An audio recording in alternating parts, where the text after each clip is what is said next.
Discourse analysis comes from the field of linguistics, and in this video I will discuss a discourse analysis method called the appraisal system. If you're new to discourse analysis, you may find these ideas a little complex, but just take what you can from it. If you don't understand everything here, that's fine, as long as you can get a few insights. When we write, it's usually a stream of consciousness process where we feel through what word or phrase we could write next. Analyzing our discourse allows us to recognize some of our underlying and often unconscious motives, including how we are attempting to influence the perceptions of our listeners or readers. Here you can see a screenshot of an article written by Lena Boroditsky, a cognitive scientist at UC San Diego, who studies the relationship between language and thought. Dr. Boroditsky interviewed people who spoke different languages to see whether and how the language they spoke affected their perceptions of reality. For example, in different languages, the word bridge has a different marker of gender. For example, in German, die Brücke has a feminine article, but in French, it's le pont, with the masculine le. So bridge is masculine in French and feminine in German, and that impacts the kind of descriptions people made about the photo of a bridge. For German speakers, the word is feminine, so they described bridges with words like elegant or graceful, but French speakers, for whom the word bridge is masculine, describe the bridge in the same image as sturdy or heavy.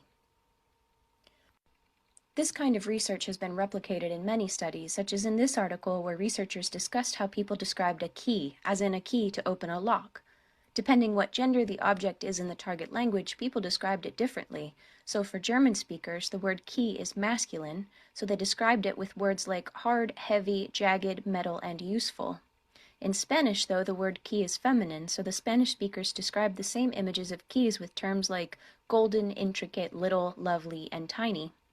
The takeaway here is that the language we use profoundly influences the way we understand the world.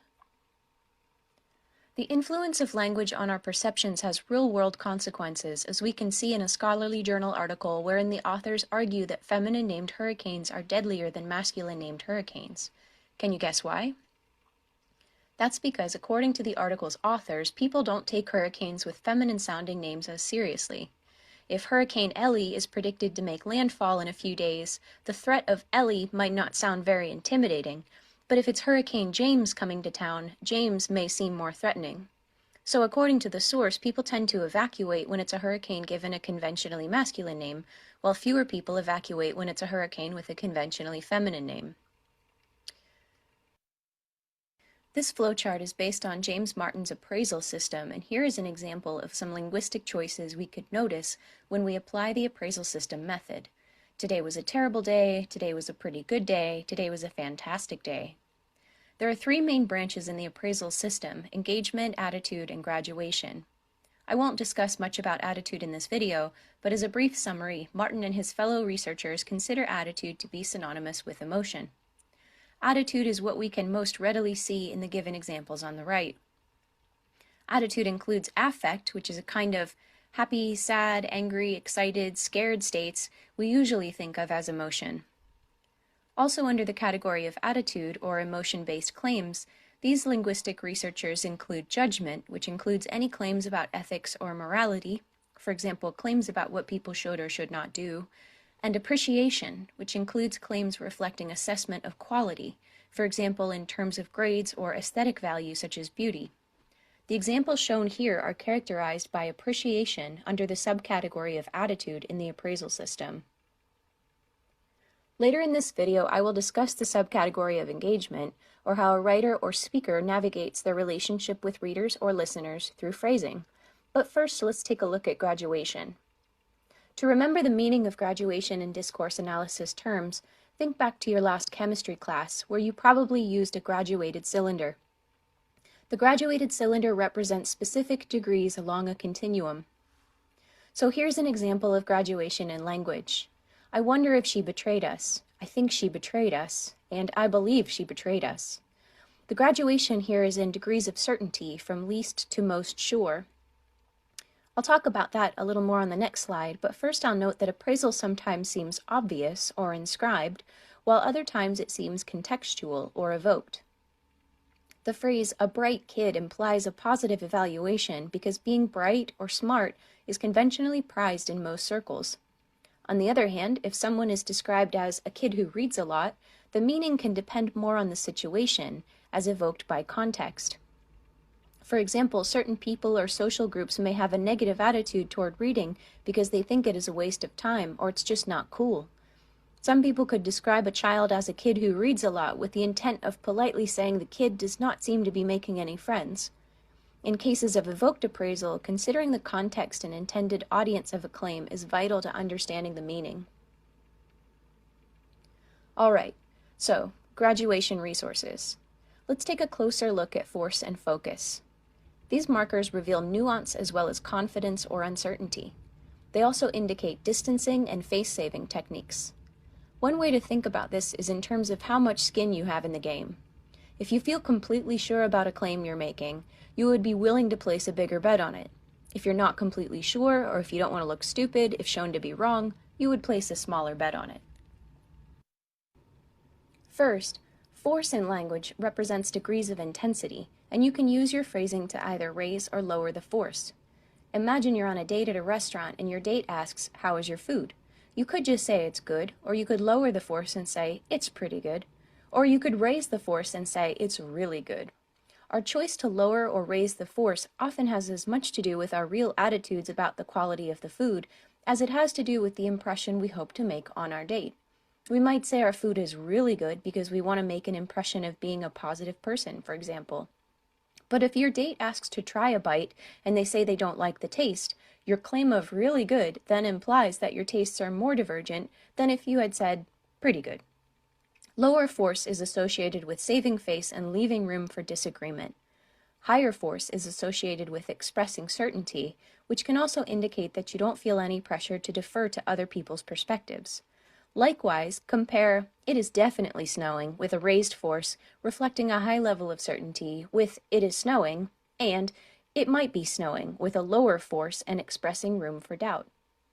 If your listener looks out the window and disagrees with you, it presents a greater social risk if you've raised the force, while lowering the force lowers also the social risk, but at the possible expense of being seen as timid, passive, or too deferential to other people's possible disagreement. Moderating focus has a similar social interaction component as moderating force as resources for sharpening or softening the boundaries of a category. If someone asks you how many candies are in a jar and you say there are about 10, you're softening the focus and making space for you to be wrong and thus open to another person's counterpoint. But if you say there are exactly 10, you are sharpening the focus and claiming a stance of sure knowledge, which can indicate that you have definitive information, but there's a higher risk of losing face if you turn out to be wrong. Alternately, describing someone as kind of an artist softens the focus of your claim and expresses room for doubt as to whether the person in question is an artist. But if you say someone is a real artist, you sharpen the focus and take a stronger stance about their legitimacy as an artist. If someone disagrees with you in that a person is a real artist, then they are making a more dramatic move, socially speaking, to challenge your claim because sharpening the focus tends to signify stronger confidence in the claim and, presumably, good reason for that confidence. If you said someone is kind of an artist and your listener disagrees, it's a less dramatic move, socially speaking, because in softening the focus, you already left space for doubt in the graduation of the claim. To put these linguistics-based ideas into conversation with writing studies, scholars sometimes call lowering force or softening focus as using hedges, while we call raising force or sharpening focus using boosters. Sometimes we want to be very clear and assertive, in which case we use boosters, raising the force and/or sharpening the focus. The risk here is that if we are shown to be wrong, we have farther to fall from grace. Sometimes we want to leave room for uncertainty or come across as having humility, in which case we use hedges, such as lowering the force or softening the focus. The risk in using hedges, though, is that we may sound wishy-washy or uncertain to the point that it undermines our argument. So let's try and find examples of moderating force and focus in context. In the following examples, I share some written statements my former students made about a racist incident that occurred on campus in 2017 and about their perceptions of racism in general. With these students' permission, I use these examples to write my final exam for a doctoral level discourse analysis course. The course professor helped me revise my analysis, so I feel confident about the focus and force resources I have identified here, but to be honest, I do still sometimes find it challenging to recognize these features. I say that so if you struggle to identify the force and focus resources, you can know that discourse analysis is not always easy, even for those of us who are trained to use the methodology. Just give it a try. In the first sentence, there are 2 examples of raised force and 1 example of softened focus. Can you find them?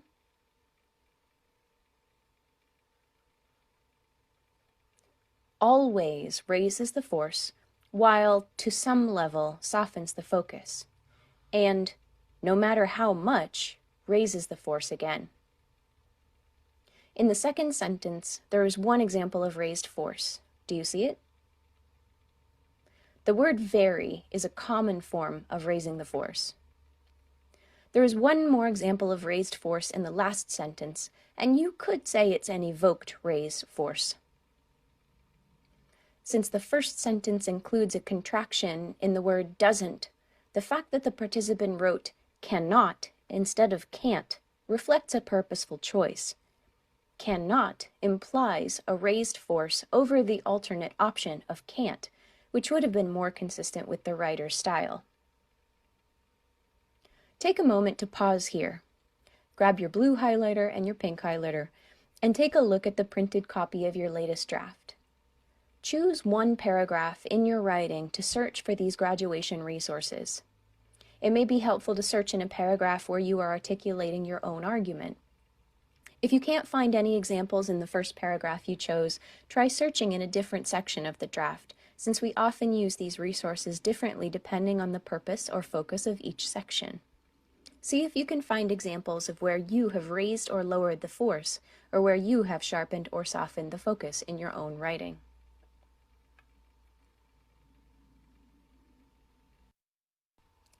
Before we change slides, let's preview the next linguistic resource, engagement, or stance, in this example. In the last sentence, the word cannot is raised force, and it's also an example of a disclaim. Other disclaims here include but and not.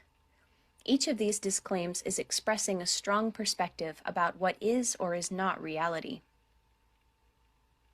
In the appraisal system, under the subcategory of engagement, nearly all language is heteroglossic, meaning it's effectively in dialogue with other people, either individually or collectively in terms of social meaning.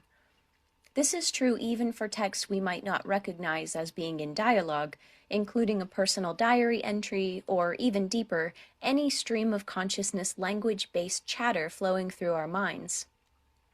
That's because being in dialogue with oneself involves being in dialogue with social meanings that only became meaningful outside of ourselves, in meanings made through culture.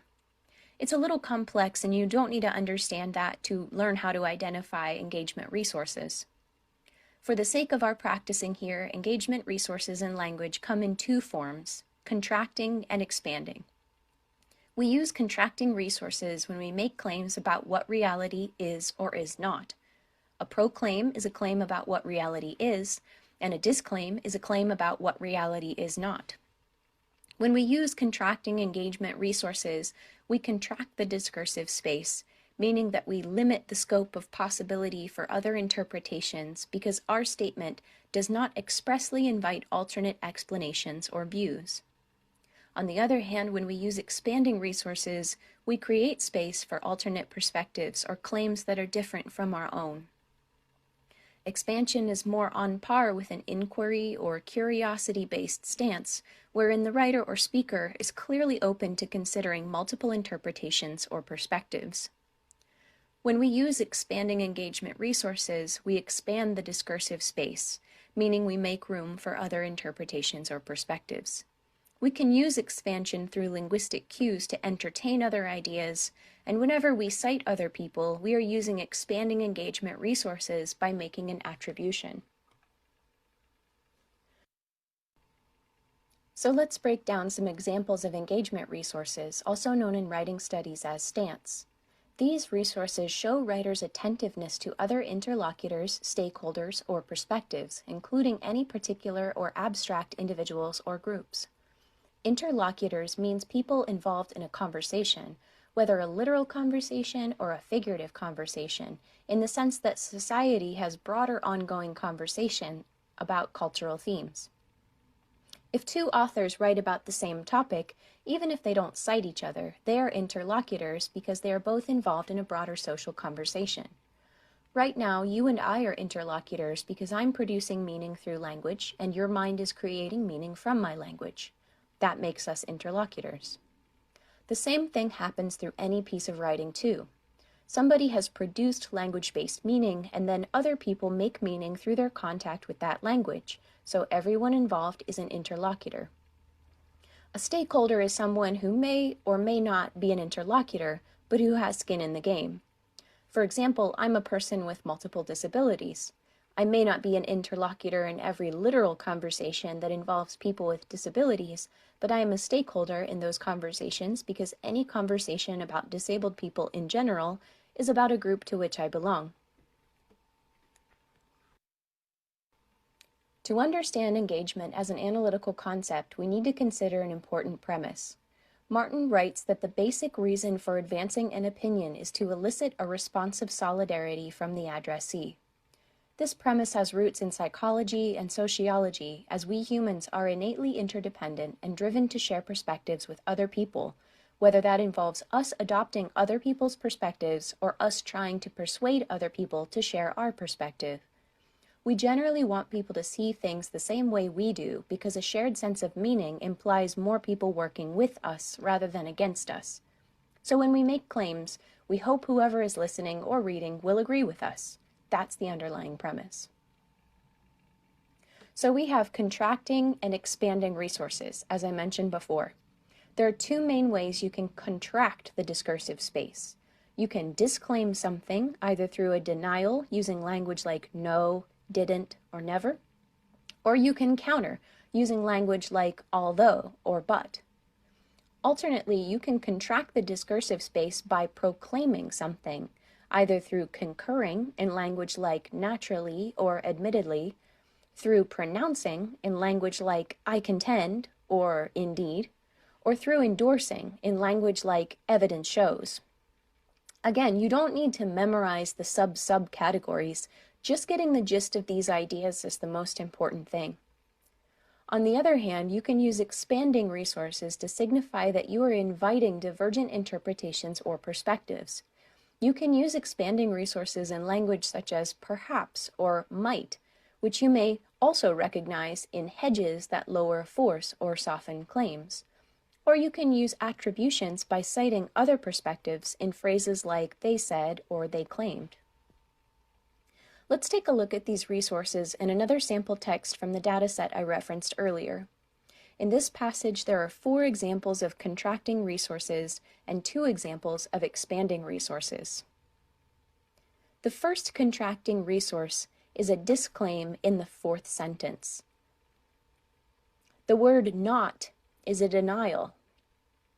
It may be helpful to remember here that contracting is a declaration of what reality is or is not, and such a declaration does not explicitly leave room for other perspectives.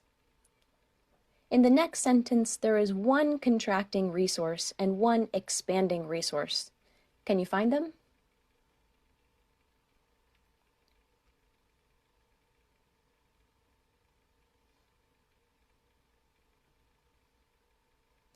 The phrase, of course, is a concurring proclaim, while the phrase, I understand, is an expansion to entertain a counter perspective.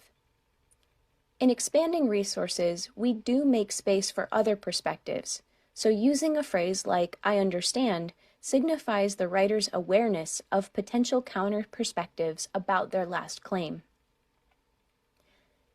In the next sentence, there is another contracting resource.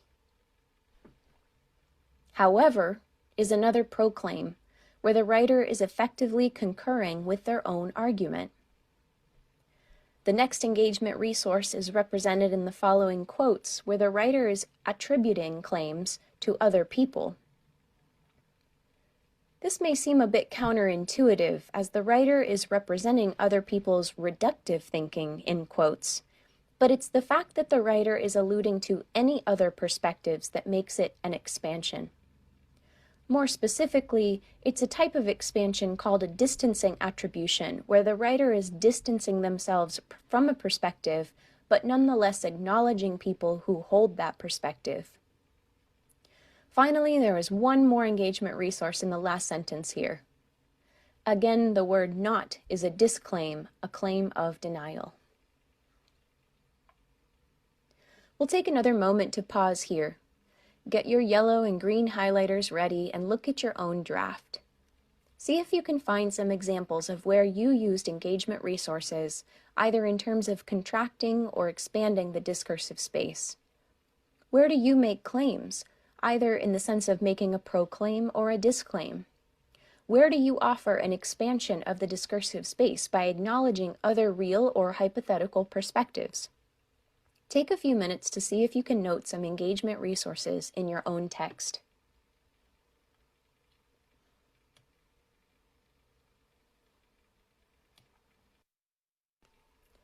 Let's do a little review of the discourse resources we learned about today.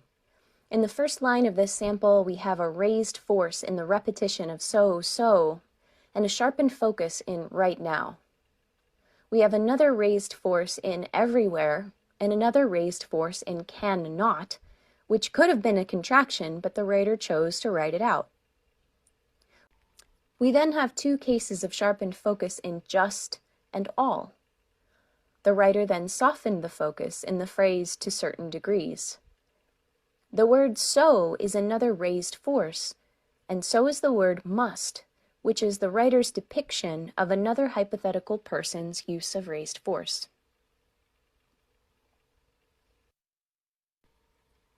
Finally, here's one more sample passage so we can practice seeing appraisal resources in context. The writer opens with a contracting, I think, and then raises the force with very. In the next sentence, the writer lowers the force by using almost. In the following sentence, the writer sharpens the force by using the phrase by nature, which is categorically stronger than saying, for example, by socialization. The not in the next sentence is a contracting disclaim.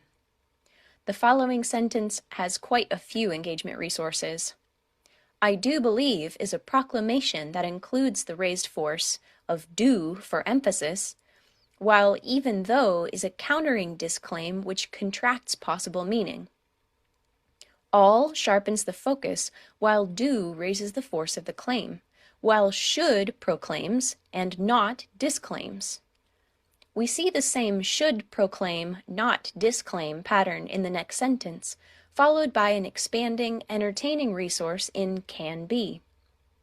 Somewhat lowers the focus again, while but is a counter disclaim. And finally, intentionally is an example of raised force. If you didn't catch all of those resources, that's no problem. The point is to begin recognizing more about the language choices as we sit down to read, write, or revise. Now that you know how language resources can be used in these ways, you may notice how a text manages to have a particular effect, or you may think more carefully about which words and phrases you can use as you practice writing.